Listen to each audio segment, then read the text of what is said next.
السلام علیکم۔ آج میں آپ کو حضرت ہود علیہ السلام کی قوم کا انجام بتاؤں گی۔ حضرت ہود علیہ السلام اللہ تعالیٰ کے پیغمبروں میں سے ایک پیغمبر ہیں اور ان کا ذکر قرآن پاک میں بار بار آیا ہے، جیسے کہ سورۃ اعراف، سورۃ ہود وغیرہ میں۔ حضرت نوح علیہ السلام کی اولاد مدتوں تک دنیا میں بسی اور آہستہ آہستہ خدا تعالیٰ کو بھول گئی، اور پھر شیطان کے بہکاوے میں آ کر اللہ تعالیٰ کی عبادت کو چھوڑ کر بتوں کو پوجنے لگی اور پوری طرح دنیا کی مستیوں میں گم ہو گئی۔ اللہ تعالیٰ جو بڑا مہربان اور رحم کرنے والا ہے، اس نے پھر حضرت ہود علیہ السلام کو اپنا پیغمبر بنا کر ان لوگوں کے پاس بھیجا، اور انہوں نے اپنی قوم جو عاد کہلاتی تھی کہا کہ تم خدا کی عبادت کرو، اس کے سوا تمہارا کوئی معبود نہیں۔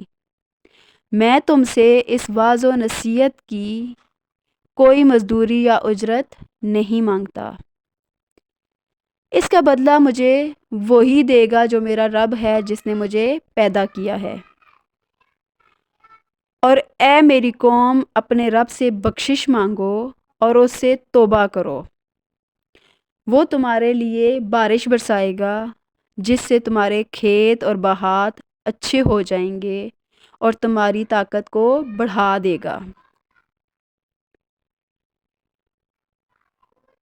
جو اس قوم میں امیر اور سردار تھے، اونچے مرتبے والے تھے، وہی خدا کو بھول چکے تھے اور وہ اپنے سامنے کسی کو بھی کچھ نہیں سمجھتے تھے۔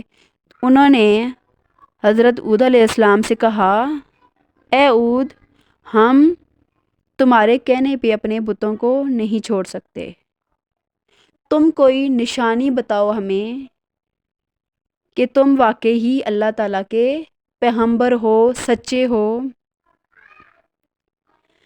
ہم تو سمجھتے ہیں کہ ہمارے بتوں نے تم پر کوئی جادو کر دیا ہے، تم پر کوئی آسیب آ گیا ہے کہ تم دیوانے ہو گئے ہو۔ حضرت ہود علیہ السلام نے کہا کہ تم سب مل کر میرے لیے تدبیر کرو اور مجھے مہلت بھی نہ دو۔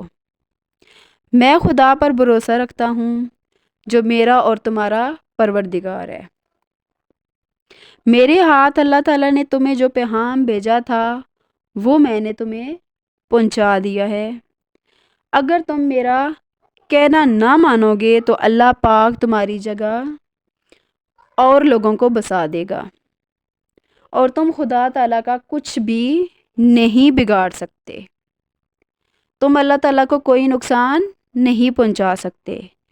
اس پر ان کی قوم نے کہا کہ تم ہمیں روز اللہ کے عذاب سے ڈراتے ہو، تو پھر اللہ سے کیوں نہیں کہتے کہ وہ ہم پر اپنا عذاب، اپنا غصہ نازل کرے؟ اور ہم چاہتے ہیں کہ وہ اس میں دیر نہ کرے، کیونکہ وہ لوگ اپنی اتنے مغرور تھے، اپنی دولت اور مرتبے پہ اتنے زیادہ مغرور تھے کہ وہ اللہ تعالیٰ کو اپنے سامنے کچھ بھی نہیں سمجھ رہے تھے، کیونکہ وہ تو ان کے دلوں سے تو اللہ تعالیٰ کی چاہت اور عزت اور رتبہ جو تھا وہ ختم ہو چکا تھا۔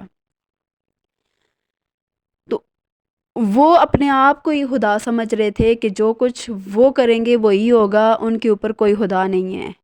جبکہ حضرت ہود علیہ السلام نے ان کو بار بار سمجھایا کہ تم لوگ بتوں کی پوجا کو چھوڑ دو اور اللہ کی عبادت کرو، وہی طاقت رکھتا ہے، وہی تمہارے حق میں سب کچھ اچھا کرنے والا ہے۔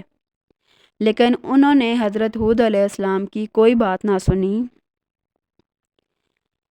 حضرت ہود علیہ السلام پر جو لوگ ایمان لائے تھے وہ بہت غریب اور کمزور لوگ تھے، جبکہ جو منکر اور کافر تھے وہ بہت امیر اور سردار تھے، انہیں اپنی سرداری پر، اپنی امارت پر بہت گھمنڈ تھا۔ وہ ہمیشہ حضرت ہود علیہ السلام کا مذاق اڑاتے، ان غریب لوگوں کا مذاق اڑاتے جو ایمان لائے تھے۔ ایک دن پھر ایسے ہوا کہ آسمان پر ایک بادل نمودار ہوا، اور جو منکر اور کافر تھے وہ سمجھ رہے تھے کہ آج بارش ہوگی، بادل آئے ہیں تو بارش ہونے والی ہے، جبکہ وہ اللہ تعالیٰ کی طرف سے عذاب تھا، اور اللہ تعالیٰ نے حضرت ہود علیہ السلام کو پہلے ہی بتا دیا تھا کہ یہ عذاب ہے۔